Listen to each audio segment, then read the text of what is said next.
পাকিস্তানে ভারতের হামলা, মাঝপথে ফিরে গেল বাংলাদেশগামী দুই প্লেন। এদিকে ভারতে পাল্টা হামলা চালাচ্ছে পাকিস্তান। জানবো 5ই আগস্ট পতনের পরবর্তী রাজনীতি, হাসিনার ফুলে ফের খাদে আওয়ামী লীগ। এবং সর্বশেষ জানাবো হাজার কোটি টাকার সার লোপাট, আসামির সাবেক এমপি পতন সহ 5। শুনছিলেন সংবাদ শিরোনাম, এবারে বিস্তারিত।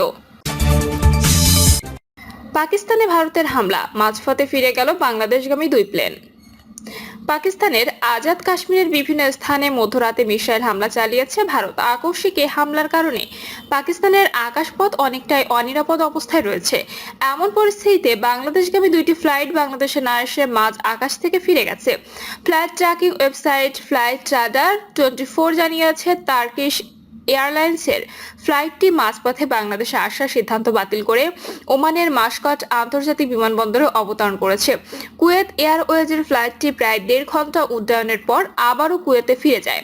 এদিকে শাহজালাল আন্তর্জাতিক বিমানবন্দর সূত্র জানায়, ঢাকা থেকে বেশ কয়েকটি মধ্যপ্রাচ্য রুটের ফ্লাইট পাকিস্তানের আকাশ ব্যবহার করে, তবে তারা নিরাপদে বিকল্প রুটে গন্তব্যে যাচ্ছে। ফ্লাইটে কোনো ধরনের ব্যাঘাত ঘটেনি। বার্তা সংস্থা রয়টার জানিয়েছে, ভারতের সশস্ত্র বাহিনী অপারেশন সিঁদুর শুরু করেছে। এর আওতায় পাকিস্তান ও পাকিস্তান নিয়ন্ত্রিত জম্মু ও কাশ্মীরের 9টি স্থাপনায় হামলা চালিয়েছে। কাশ্মীরের উত্তপ্ত পরিস্থিতি এবং ভারতের অপারেশন সিঁদুর নামের সামরিক অভিযানের প্রেক্ষাপটে পাকিস্তানের আকাশসীমা সতর্কতা জারি করা হয়েছে। এর ফলে আন্তর্জাতিক রুটে বড় ধরনের ব্যাঘাত দেখা দিয়েছে।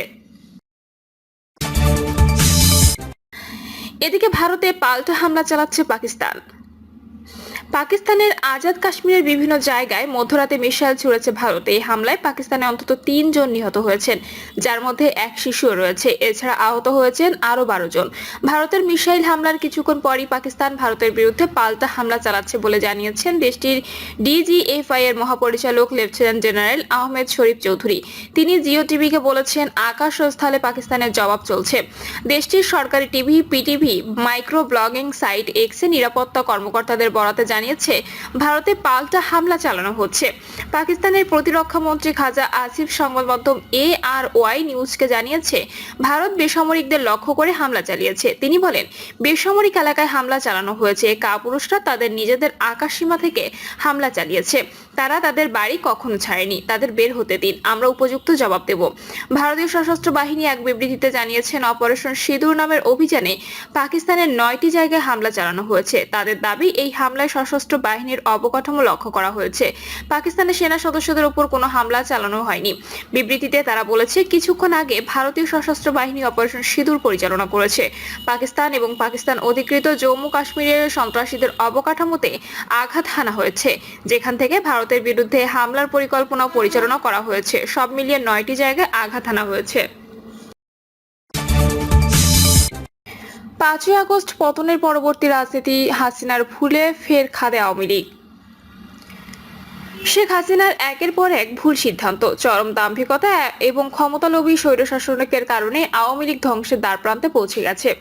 এসব কারণে সাবেক প্রধানমন্ত্রী 5ই আগস্ট গণঅভ্যুত্থানের মুখে দেশ ছাড়তে বাধ্য হন। একই সঙ্গে আওয়ামী লীগকেও পলাতক বলে পরিণত করেন, কিন্তু ভারতে পালিয়ে গিয়েও তিনি ক্ষান্ত হননি। অব্যাহতভাবে দেশে থাকা নেতাকর্মীদের উস্কানি দিয়ে যাচ্ছেন। শেখ হাসিনার নির্দেশে ঝটিকা মিছিলের নামে মাঠে নামতে গিয়ে এখন নতুন করে বিপাকে পড়েছে হাজার হাজার নেতাকর্মী। এতদিন যারা নানা কৌশল অবলম্বন করে এলাকায় কোনো মতে টিকে ছিলেন, তারাও এখন দৌড়ের মধ্যে আছেন। ইতিমধ্যে সারা দেশে অনেকে গ্রেপ্তার হয়েছেন। বিশ্লেষকরা বলছেন, শেখ হাসিনা নতুন ভুলে খাদের কিনারে থাকা আওয়ামী লীগ এখন একেবারে খাদের মধ্যে পড়ে গেছে। এসব কারণে দলের বিভিন্ন পর্যায়ে নেতাকর্মীরাও শেখ হাসিনার প্রতি এখন চরম ক্ষুব্ধ। যারা মনে করেছিলেন সত্যি শেখ হাসিনা দেশে ফিরে আসতে পারবেন, আওয়ামী লীগ এভাবে ঝটিকা মিছিলের মধ্য দিয়ে দ্রুত রাজনীতিতে ফিরতে পারবে, তাদের সে আশা পুরোপুরি ভেস্তে গেছে। তাই শেখ হাসিনা এবং পরিবারের সদস্যদের সুবিধার জন্য কেউ আর রাজপথে নামবে না। এছাড়া বিদেশে পলাতক থেকে দলের যেসব গডফাদার উস্কানি দিচ্ছেন, তাদেরও তারা ফাইনালি লাল কার্ড দেখিয়ে দিয়েছেন। জানতে চাইলে সিনিয়র সাংবাদিক মাসুদ কামাল বলেন, শেখ হাসিনা বা তার দলের শীর্ষ নেতাদের পক্ষ থেকে যে কর্মসূচির আহ্বান আসছে, তা ভালো কি মন্দ, ঠিক না ভুল, সেটা আওয়ামী লীগের রাজনীতি।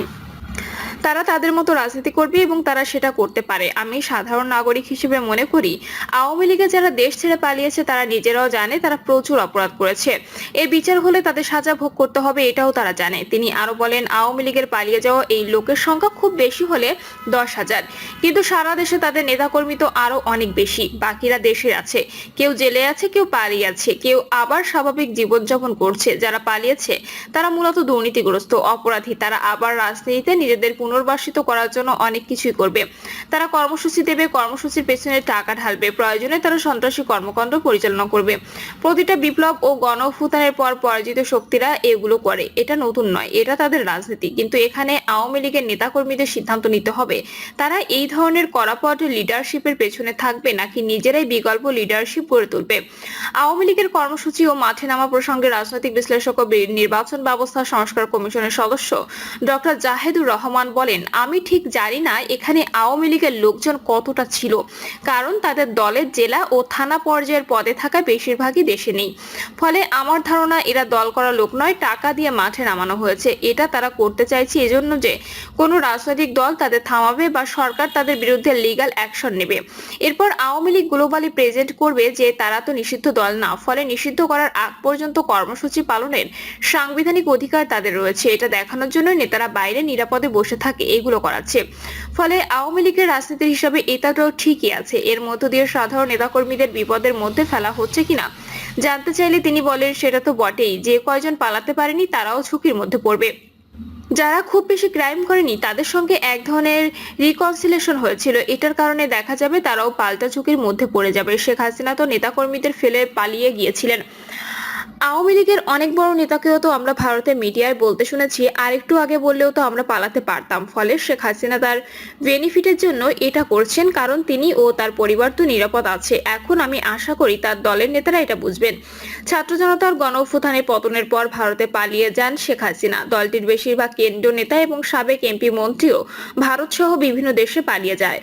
যারা দেশে আছেন তাদের অনেকেই জেলে, অনেকেই দিয়ে দিয়েছেন গা ঢাকা। এদিকে 5ই আগস্ট শেখ হাসিনা পালিয়ে যাওয়ার আগেই শেখ পরিবারের সদস্য ও আত্মীয়রা দেশ ছাড়ে, যা রহস্যজনক। অনেকে মনে করেন শেখ হাসিনা এমন পরিস্থিতি আগে জানতে পেরেছিলেন, এজন্য শেখ পরিবারের সবাইকে নিয়ে আগেই বিদেশে পার করে দেন।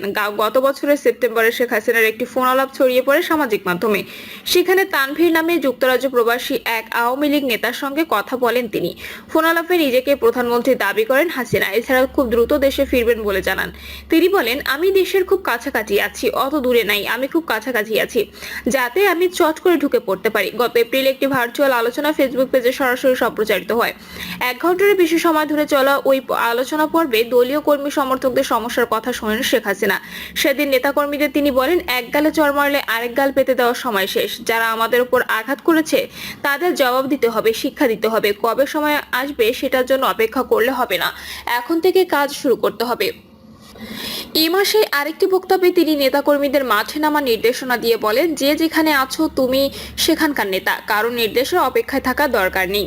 এর আগে তার বক্তব্যে জের ধরে ধানমন্ডি 32 নম্বরে ভাঙচুর শুরু হয়। ওই সময় ধানমন্ডি 32 নম্বরের পাশাপাশি সুধা সদন সহ ঢাকা সহ সারা দেশে আওয়ামী লীগের আরো অনেক নেতার বাড়ি হামলা, ভাঙচুর ও লুটপাট করা হয়। নাম প্রকাশে অনিচ্ছুক আওয়ামী লীগের বিভিন্ন পর্যায়ের বেশ কয়েকজন নেতা জানান, শেখ হাসিনার বক্তব্যের সাধারণ নেতাকর্মীরা অনেকে আবেগপ্রবণ হয়ে মাঠে নামেন, মিছিল করে তার ছবি এবং ভিডিও পাঠায় হাইকমান্ডের কাছে। সেগুলো আওয়ামী লীগ তাদের দলের ভেরিফাইড ফেসবুক পেজে আপলোড দেওয়া হয়। এভাবে তারা দলের নেতাকর্মীদের উৎসাহিত করার চেষ্টা চালাচ্ছে। এছাড়া ঢাকার বাইরেও বেশ কিছু ঝটিকা মিছিল বের করে আওয়ামী লীগ ও সহযোগী সংগঠন।